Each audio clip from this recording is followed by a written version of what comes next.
Vem com a gente! Está começando mais um episódio do Agro e Prosa Podcast. O meu convidado de hoje será Nelson Eduardo Zielsdorf, presidente da Associação Brasileira de Inseminação Artificial, ASBIA. E o tema da nossa entrevista será os benefícios da inseminação artificial para a pecuária. Nelson, seja bem-vindo, prazer ter você aqui. Muito obrigado, Divino, obrigado pela oportunidade. É muito prazeroso poder falar do agronegócio, especificamente da pecuária de leite e pecuária de corte no Brasil, num país de proporções continentais como o Brasil. Então, estou muito feliz aqui de poder estar compartilhando um pouco de informações com vocês. E a pecuária, ela acompanha a história do país, não é, Nelson? Desde o descobrimento até hoje, né? É isso mesmo, a pecuária é algo extraordinário, né, que vem crescendo aí a passos largos, principalmente nesses últimos 5 anos, quando a gente avalia o crescimento, e principalmente a tecnologia, né, nós vamos estar falando sobre isso, biotecnologia, nesse nosso bate-papo, Divino.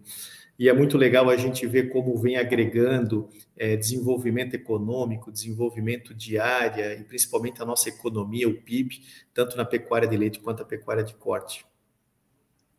Nelson, apesar desse histórico da pecuária com o Brasil, dessa ligação histórica da pecuária com o Brasil, é um setor que sempre vive de altos e baixos, né? Como é que está o ânimo do pecuarista nesse momento atual? Olha, Divino, eu não gosto de falar de períodos curtos, né? Eu acho que é importante a gente sempre analisar a floresta e não somente a árvore que a gente está vendo neste momento. Mas se a gente pegar, puxando aí desses últimos 5 anos, falar um pouquinho do mercado de inseminação, da tecnologia que está sendo trabalhada pelo pecuarista, tanto de corte quanto produtor de leite, a gente vê um crescimento da inseminação no Brasil nesses últimos 5 anos, de um salto de 11% de inseminação no rebanho para 22%. Então, a gente vê assim, é um salto muito grande da tecnologia. O produtor, o pecuarista enxerga realmente que a tecnologia, que a genética, ela traz benefícios e ela traz resultado. E quando a gente traz isso aí para números reais, nós estamos falando um crescimento de mais de 10 milhões de doses de sêmen em 5 anos. Em 5 anos foi o salto de 11% na inseminação, que resultou em 10 milhões de doses a mais sendo utilizada pelo pecuarista, pelo produtor de leite no Brasil. Então, se for analisar o ânimo, apesar de ser um setor cíclico, no geral, ele está indo bem. Sim, o mercado de inseminação de tecnologia, ele vem crescendo, porque o produtor sabe que o custo da inseminação, né, ou da genética, ele representa de 1,5% a 2,5% do custo dos insumos. E o produtor também, hoje, ele faz muita conta, né? A gente vê realmente que o leite é nos centavos, na pecuária de corte, o pecuarista faz conta realmente, ainda mais muitos lavouristas estão entrando para a pecuária, para a integração, lavoura e pecuária, e aí todo mundo tem que fazer conta para buscar realmente a eficiência e o resultado. Não existe mais o aventureiro ou algo nesse sentido, existe o profissional do agronegócio que faz conta e busca essa equação cada vez mais saudável. Até porque se o pecuarista tem resultado, ele investe em equipamento, ele investe em genética, ele investe em benfeitoria, ele investe no bem-estar animal e bem-estar dos seus colaboradores. Então é uma cadeia realmente muito ampla. E quando a gente fala desse pequeno investimento de 1,5% a 2,5%, o produtor sabe, Divino, que ele tem o residual. Ele tem um bezerro, ele tem uma bezerra que fica dentro do rebanho, além do melhoramento genético. Então, quando a gente fala da pecuária de leite, por exemplo, que nesses primeiros 3 meses do ano, nós vamos ter agora o fechamento em julho agora do nosso semestre das BIA, onde é que traz todo o índice de comercialização de sêmen de todas as empresas, por raça, por segmento, por município, a gente vê que na pecuária de leite, a comercialização de sêmen de leite nesse primeiro trimestre, que são os dados oficiais que nós temos até hoje, cresceu 14%. Cresceu 14% a venda. Por quê? Isso foi devido a uma melhor qualidade de remuneração do produtor de leite em 2022. Nós estamos falando de um preço médio, conforme os dados das BIA, de R$ 2,65. Esse foi o preço médio pago para o produtor de leite em 2022. Em 2023, a gente começou muito bem o trimestre. O primeiro trimestre, que são os dados oficiais que nós temos até o presente momento, nós temos um acumulado de 2,81. Agora, nós tivemos aí um aumento significativo, até para dizer, o maior volume de importação de leite, principalmente da Argentina, de janeiro a maio. Agora, junho e julho, nós não temos o fechamento ainda. Mas é um dado que nos preocupa. É um dado que nos preocupa porque você tem uma situação de tributação diferenciada, existe um incentivo do Brasil, juntamente com a Argentina, para que esse leite venha para cá. E aí nós não somos competitivos nesse sentido, nós não somos competitivos. E aí o pequeno produtor, esse sim sofre devido à questão da estrutura, porque ele sofre realmente em relação à precificação, diferente dos maiores produtores, que também, por consequência, sofrem, mas eles têm uma estrutura de volume maior, isso interessa também a indústria devido ao custo logístico. Então, a gente está vivenciando esse primeiro semestre de 2023 com bastante desafios. Eu acho que essa é a palavra que cabe. Esse ano, sim, vai ser um ano de desafio, está sendo para a pecuária de corte, principalmente, mas aí, como você colocou no início, a gente está tendo uma melhora em relação aos custos de produção, milho e soja, reduzindo, o que dá um pouco mais de flexibilidade, e viabilidade financeira para o pecuarista e para o produtor de leite. A associação buscou uma aproximação com vários órgãos governamentais. Vocês têm colocado essa preocupação de vocês em relação a essa importação do leite para, por exemplo, o ministro Fávaro?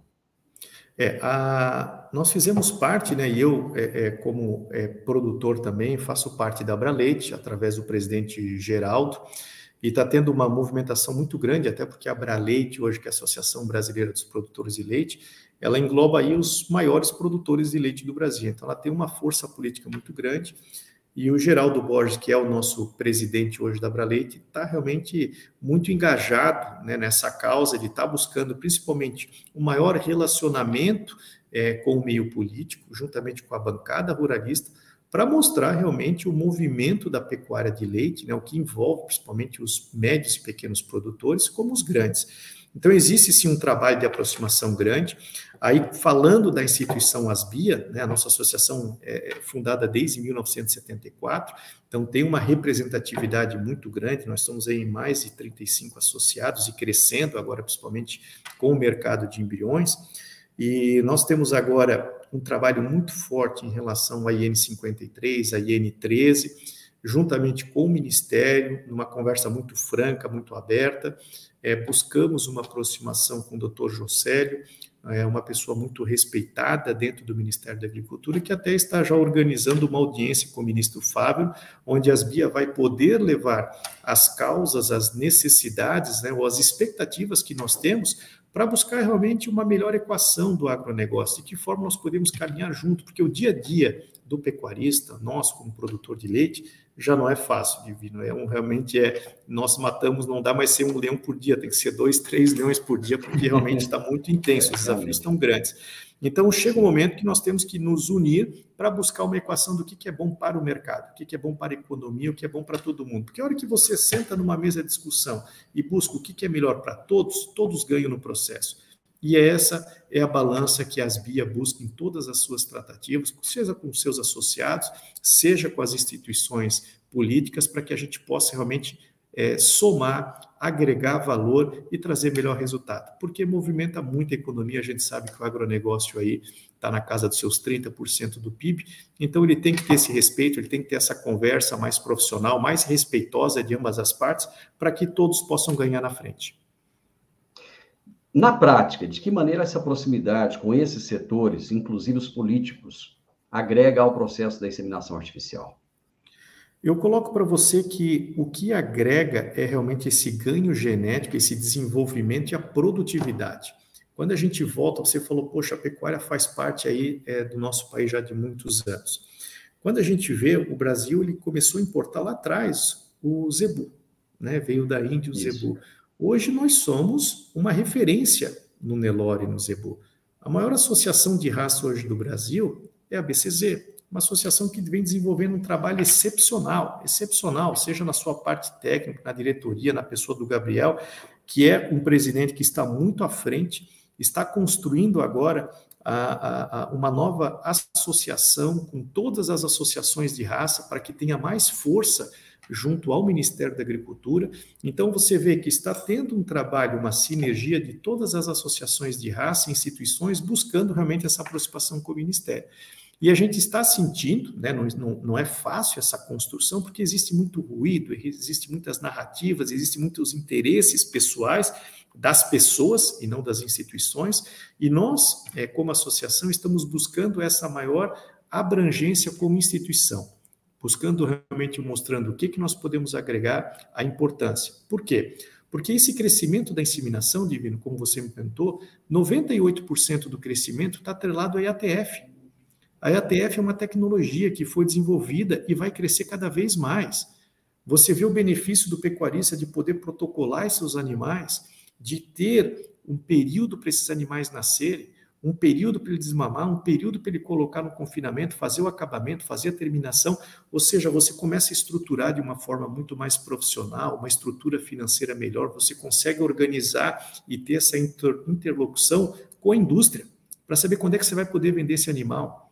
Então, você começa a ter uma visão muito mais ampla da pecuária, não somente, eu tenho tantos bezerros, eu vou ter isso, aquilo, você faz uma estratégia. Eu vejo, à medida que a gente roda pelo Brasil, vai conversando com os prestadores de serviço, com os pecuaristas, todos eles estão se organizando, né? Seja hoje com a transferência de embriões, a gente vê uma crescente, e a Asbia está realmente abraçando todas as empresas de transferência de tecnologia de embriões, porque é uma tecnologia, novamente, que veio para ficar, veio para agregar, porque isso traz benefício para o produtor. Você pega aí fazendas que têm 25, 30 anos de melhoramento genético, com a tecnologia de transferência de embriões, nós temos a possibilidade de difundir essa genética para todo o Brasil. Então, o criador que quer melhorar o seu rebanho, através da tecnologia da transferência de embrião, ele consegue dar um salto genético de 15, 20 anos. Ele consegue ter acesso a essa genética e ele consegue desenvolver o seu próprio rebanho numa velocidade muito mais rápida do que qualquer outro criador. Então, nós temos hoje, sim, esse benefício, essa tecnologia da inseminação artificial, bem como da transferência de embrião. O Brasil foi o maior produtor de embriões do mundo. Hoje é o segundo, mas nós já estamos voltando aí novamente para a ponteira como um dos maiores produtores de embrião. Então, por que talvez, podemos até ser o primeiro, mas nós não temos essa informação oficial, nós não temos essa informação fidedigna. E a Asbia, através dos seus associados, da sua diretoria, do seu corpo técnico, está trabalhando com muito afinco para trazer todas essas empresas para dentro desse guarda-chuva, para que a gente possa ter melhores informações, mais dados, para que a gente possa levar isso para o mercado como um diferencial de ganho de produtividade. Nelson, no geral, como é que está o Brasil em termos de pesquisa de introdução de novas técnicas de inseminação? E deixou de ser localizado? Porque nós tínhamos muitos... era muito setorizado, né? Ficava em algumas regiões do país. Isso já tem uma abrangência nacional hoje, essa pesquisa e essa introdução? Olha, nós temos hoje, né, através do Index Asbia, nós conseguimos hoje mapear a quantidade de botijões de inseminação artificial comercializados por estado e por município. Nós já temos a quantidade de doses de sêmen por município e por raça com preço médio, sabendo realmente uma abrangência muito grande. Isso dá uma capacidade de gerenciamento territorial muito positiva, até a nível Brasil, até nível de instituições. Então, hoje nós temos mais de 65% dos municípios brasileiros utilizando a tecnologia de inseminação artificial. Isso é um dado bastante expressivo. Nós temos estados que 100% utiliza todos os municípios a tecnologia de inseminação artificial. Isso é um dado bastante importante. A gente vê que tanto o pequeno produtor, quanto o médio, quanto o grande, enxergam, né, nas suas proporções, que a tecnologia da inseminação artificial ela agrega valor, sim, da porteira para dentro. Então, quando a gente vê aí propriedades menores, você vê criadores buscando agregação de valor, como você me perguntou antes, seja fazendo o seu produto, a gente vê aí muitos programas já em relação ao queijo artesanal, ao desenvolvimento desse produto e agregação de valor. Então, você vê o criador vendendo o seu produto, bem como com o investimento da genética, ele está começando a vender também animais, né, matrizes, bezerras, novilhas, agregando valor para a propriedade. Isso a gente vê em várias escalas, tanto do pequeno, médio, quanto do grande produtor. Mostra realmente que a tecnologia da inseminação artificial vem crescendo e ela vai agregando valor. Quando a gente fala a nível de pesquisa, eu realmente respeito muito o trabalho da Embrapa. Muitas pessoas não conhecem o trabalho da Embrapa e a gente vê o trabalho não só de hoje, mas ao longo desses anos, seja em desenvolvimento de pastagem, né? E eu tive a oportunidade de ver uma apresentação, Divino, de um pessoal da Embrapa, da parte técnica.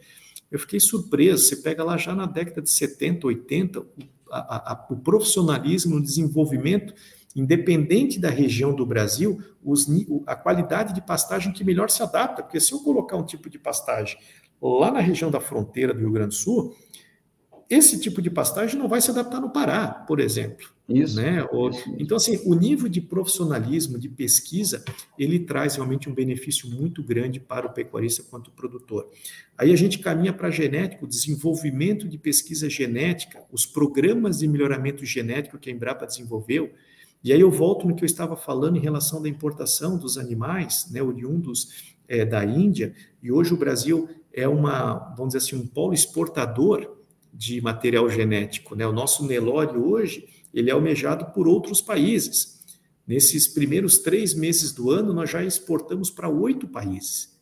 E nós estamos trabalhando junto com o Ministério para abrir mais países, mais protocolos para exportação. O próprio mercado da Índia, a Índia é um mercado de mais de 40 milhões de doses de sêmen. Nós ainda não temos os protocolos firmados, mas olha o potencial, olha o oceano azul que a genética brasileira, que os pecuaristas têm para desenvolver. Então, eu vejo assim com muito bons olhos o trabalho de desenvolvimento de pesquisa, né, tanto nessa parte genética bovina, desenvolvimento de pastagem, parte sanitária também da mesma forma, e a quantidade de programas que vão se desenvolvendo e criando cada vez mais envergadura e agregando valor. Quando a gente fala da qualidade da carne, e eu tive uma oportunidade de conversar. Agora estive faz um mês atrás em Uruguaiana, teve um evento do Brangus, do Braford e do Angus, e aí falando com um juiz, que era uruguaio, e pecuarista também, e ele falou para mim, poxa, eu tive a oportunidade de conhecer o Mato Grosso, eu não conhecia o Mato Grosso. E estive lá visitando um criador, um selecionador de Nelore, ele não me falou o nome, eu também esqueci de perguntar, e ele falou, Nelson, eu comi carne de gado Nelore. Eu fiquei impressionado com o marmoreio da carne, criado a pasto. Eu aqui, nossos animais são criados nos pastos, mas é alfafa, isso, aquilo, e o nosso gado é europeu. Mas, assim, eu fiquei impressionado com a qualidade, como melhorou a qualidade da carne brasileira. Eu falei assim, mas isso é um trabalho de genética, é um trabalho de pesquisa, de desenvolvimento. Então, a gente, às vezes, não valoriza, Divino, o trabalho que a Embrapa faz. E eu sou um fã do trabalho da Embrapa, do nível de profissionalismo, e talvez a gente teria que apresentar mais isso, né, difundir mais esse trabalho que é feito pela Embrapa, tanto na parte do leite quanto na parte de corte. O brasileiro, Nelson, infelizmente, ele não tem a cultura ainda de valorizar aquilo de bom que nós temos. Muitas vezes a gente critica muito, né, as coisas ruins que temos no país e esquecemos de exaltar as coisas boas, né? E você falando aí dessa melhoria da qualidade da carne, eu até acrescentaria, não apenas a carne, quanto o leite, né? Nós vivemos épocas no passado em que nós tínhamos um leite de péssima qualidade, né? Inclusive com pecuaristas muito ruins também, que acrescentavam até água no leite, né? E hoje você consegue ter um leite de excelente qualidade, né? Qualquer propriedade hoje tem um resfriador, né? Esse leite ele fica armazenado de uma forma muito melhor e a gente realmente conseguiu melhorar em vários aspectos, né? É isso, e é um ponto que você bem frisou, à medida que o produtor recebe uma sinalização da indústria, que quanto mais ele trabalhar em prol da qualidade do leite, ele vai ser remunerado, isso é mais ou menos a questão do incentivo, né? Você tem uma empresa, você trabalha com meritocracia, você produz, você tem seu salário, mas se você agregar mais do que você foi contratado, você ganha por isso. E o produtor de leite, o pecuarista, é a mesma coisa. Se você mostrar para o produtor que se ele melhorar a contagem bacteriana do leite, se ele melhorar e reduzir a CCS, se ele aumentar a proteína, a gordura, ele vai ter um plus a mais na remuneração, quem vai se beneficiar com isso? A indústria e principalmente o consumidor vai receber cada vez mais um produto de melhor qualidade. Então, eu vejo que essa multiplicação, né, essa divulgação das informações, da tecnologia, da qualidade do nosso produto, todo mundo ganha. É o que eu falei desde o início, né? Quando todos ganham dentro do processo, todo mundo é beneficiado. Então, eu vejo sim, nós temos aí propriedades, de novo, eu estive no Paraná visitando um produtor de leite com mais de 1.000 vacas, com mais de 40 quilos de média. Falei para você, recentemente eu estava rodando aí na região do Goiás, e várias propriedades, 400, 500 vacas, a gente vê como aumentou a estrutura de compost barn, onde é que você dá mais conforto animal, e a população não tem nem ideia, mas, os animais, isso, aquilo, está tendo mais conforto, o criador está investindo, botando gerador de energia, sistema de ordem automatizada, está buscando cada vez mais qualidade e conforto, porque o animal com mais conforto, com mais estabilidade, melhor ele produz. A climatização, né? A climatização, então assim, são investimentos altos, né? E aí aumenta a energia, o criador não tem esse controle, ele vai ter que pagar, porque ele vai ter que botar o animal com ventilação dentro desse barracão. Então a gente vê que é importante começar a levar essa informação fidedigna, real, para o consumidor, para a gente cortar aquele estigma de que o produtor é isso, que o produtor é aquilo, que o produtor é isso. E aí, voltando aqui só para complementar, Divina, nesse trabalho, nessa apresentação da Embrapa, eu fiquei surpreso que a gente estava vendo, num dos slides, que o Brasil hoje, não sei se você tem essa informação, qual é o percentual da área territorial do Brasil hoje, que é a área de reflorestamento, ou reserva indígena, ou área de APP, enfim. Você tem esse número, não? De cabeça, não. 64%, nem eu sabia. Não, eu sabia que era grande, mas não sabia que era grande. E aí, quando a gente vai para os Estados Unidos, que é a potência, nós estamos falando de 18%. Então, assim... E sem contar na Europa, né? Não, nem vou falar da França, que eu sei que é 7%. Né? Então, assim, 64%. Então, e essa apresentação que eu assisti da Embrapa, que me chamou a atenção, é que nós estamos produzindo muito mais com menos área. Com melhor tecnologia, com melhor adubação, com melhor utilização das áreas, porque o pecuarista está usando a própria área para a lavoura e fazendo essa integração com a pecuária. Então, assim, é muito legal, é muito gratificante a gente ver o envolvimento e principalmente o investimento e aposta realmente, né? O brasileiro, ele investe no negócio dele, o pecuarista investe, o produtor de leite investe, e isso a gente tem que reconhecer. Isso dá uma satisfação muito grande para nós que estamos no meio, para ver esse nível de profissionalismo que a gente tem hoje dentro da porteira para dentro dos nossos produtores. Deus, muito bom conversar com você, é muito bom saber que a nossa pecuária tem evoluído cada dia mais e que a genética está sendo introduzida mesmo nas pequenas propriedades rurais. Eu fico muito feliz de poder passar isso para o meu público, uma informação verídica, uma informação de qualidade que você traz aqui para nós. Muito obrigado. Próxima vez que passar aqui pela região, vamos tomar um café junto. Maravilha, eu que agradeço, Divino. E realmente, nós vamos ter um 2023 de bastante desafios, mas o brasileiro, ele já está acostumado, né, a viver esses desafios, a buscar a criatividade do brasileiro, é algo realmente que nos impressiona. E no final do dia depende somente de nós, né? A gente sabe que as dificuldades acontecem, a gente não pode esperar e nunca pode esperar nada em relação à parte governo, mas o pecuarista, ele faz a parte, é isso que a gente tem que fazer e colocar no dia a dia para não criar uma expectativa no outro. Nós temos que fazer as nossas ações da melhor forma possível, acreditando no nosso melhor, de forma respeitosa, mas com foco e criatividade e comprometimento com o agronegócio. É isso que a gente sempre soube fazer, sabe fazer e vai continuar fazendo. Amigo, grande abraço para você. Obrigado, Divino, obrigado a todos aí e uma ótima estação aí de monta, né, se aproximando aí nesse segundo semestre agora, que todos sejam abençoados aí, que a gente tenha um ótimo ano. Eu tive o privilégio de conversar hoje com o Nelson Eduardo Zielsdorf, presidente da Associação Brasileira de Inseminação Artificial, ASBIA, e o tema da nossa entrevista foi os benefícios da inseminação artificial para a pecuária. Se você gostou da nossa prosa, deixa um gostei, deixa um like, compartilhe com outras pessoas, deixa um comentário, o que você tem achado da melhoria da qualidade do rebanho nacional e se inscreva nesse canal. Um grande abraço para você e até a nossa próxima prosa. Tchau, tchau.